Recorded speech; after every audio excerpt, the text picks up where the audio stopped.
TikToknya anak MIPA 5. Jadi ini adalah podcast perdananya anak kelas 12 MIPA 5 nih.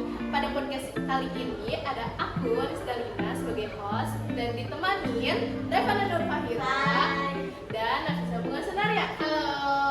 Jadi tadi kan TikTok ya. Sebenarnya aku nggak tahu TikTok itu apa. ya ampun Rev, masa aku harus ngejelasin juga? Jelasin. Oke, ini ya, TikTok itu adalah suatu perbincangan, suatu diskusi, suatu obrolan mengenai suatu hal yang secara mendalam atau personal. Masa gitu aja kamu nggak tahu sih? Mending jujur nggak tahu kan daripada so tahu. Ya sih. Tapi Rev, kamu tahu kan OTW itu apa? Tahu kan itu sering banget aku sebutin, aku dengerin on the way kan. Artinya lagi di jalan kan? Iya, benar. OTW itu kan sama-sama bahasa asing kayak TikTok. Kok kamu nggak tahu sih? Sebenarnya aku ngerti bahasa asing, tapi nggak semua bahasa asing aku paham. Oh alah, ternyata nggak semua orang itu paham sama bahasa asing ya, Riz? Emang harus banget ya kita sebagai seorang pelajar paham sama bahasa-bahasa asing. Ya penting banget dong. Masa iya? Iya. Aku biasa aja. Iya, penting banget tahu. Iya. Penting. Daripada kita ribut-ribut nih tentang pentingnya bahasa asing, mending sekarang kita TikTokin. Seberapa penting sih bahasa asing bagi kaum pelajar masa kini? Nah, dari permasalahan yang tadi nih, aku sekarang pengen nanya pendapat dari kalian berdua. Gimana sih? Nah, aku sekarang mau nanya ke Nafisa dulu. Pendapat kamu dari masalah yang tadi gimana sih? Kalau menurut aku nih, seberapa penting bahasa asing untuk para pelajar di masa kini itu penting banget. Kenapa? Karena di situ kita bisa memperluas wawasan kita. Dari kelas 10, dari kelas 11 sampai kelas 12 aja, guru tuh kan selalu ngasih tugas ke kita. Kalau kita cuma berpegang sama buku paket, itu tuh kurang referensinya. Jadi kita kan harus cari internet. Sedangkan situs-situs yang terpercaya itu pasti berbahasa asing. Dengan begitu kan kalau misalnya kita paham sama bahasa asing, mempermudah kita untuk dapat jangkauan wawasan yang lebih luas kan? Betul garis? Bener banget, Naf. Itu tuh relate banget sama aku waktu kelas 11. Pas itu kan kita masih online class ya nggak sih? Nah, pas itu tuh kita pelajaran biologi, ada tugas untuk disuruh cari struktur organ atau struktur tumbuhan.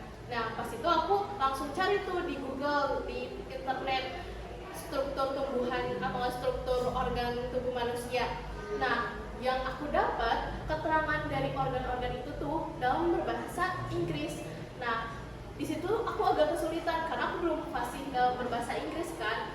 Makanya aku harus kerja 2 kali untuk translate dulu itu. Kalau misalkan aku bisa fasih berbahasa Inggris, dengan aku melihat gambarnya aku langsung ngerti kan. Itu tuh langsung kayak oh ini tuh artinya ini gitu. Makanya bahasa asing itu penting juga sih. Betul banget. Ya, kalau menurut Revana nih kayak gimana? Kalau menurut aku nih ya, apalagi nih aku lihat lingkungan sekolah, teman-teman kita, para pelajar sekarang tuh banyak banget yang kurang baik gitu, kurang efektif dalam menggunakan bahasa Indonesia.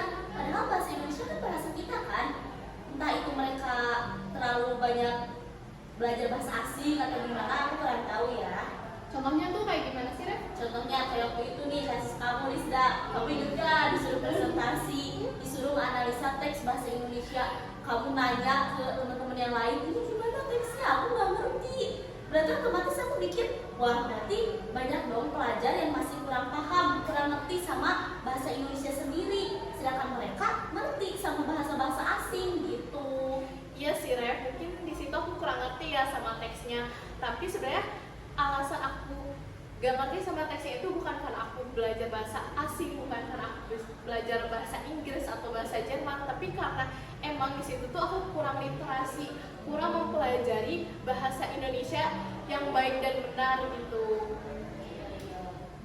Terus nih ya, terus gimana nih yang orang-orang selalu mencampur-campurkan bahasa Indonesia sama bahasa-bahasa lain, itu yang tadi kata kamu Lisda, bahasa Inggris, bahasa Jerman, bahasa Korea, itu gimana? Seolah-olah kan itu secara halus menggeser bahasa Indonesia kan? Kalau menurut aku sih, itu berarti tugas kita nih sebagai pelajar Indonesia. Di situ kita harus selalu melestarikan bahasa Indonesia. Oh iya sih, nah makanya dalam proses kita belajar bahasa asing, kita juga jangan sampai melupakan bahasa ibu kita, bahasa Indonesia. Kita juga bisa melestarikan bahasa kita untuk ke luar negeri itu.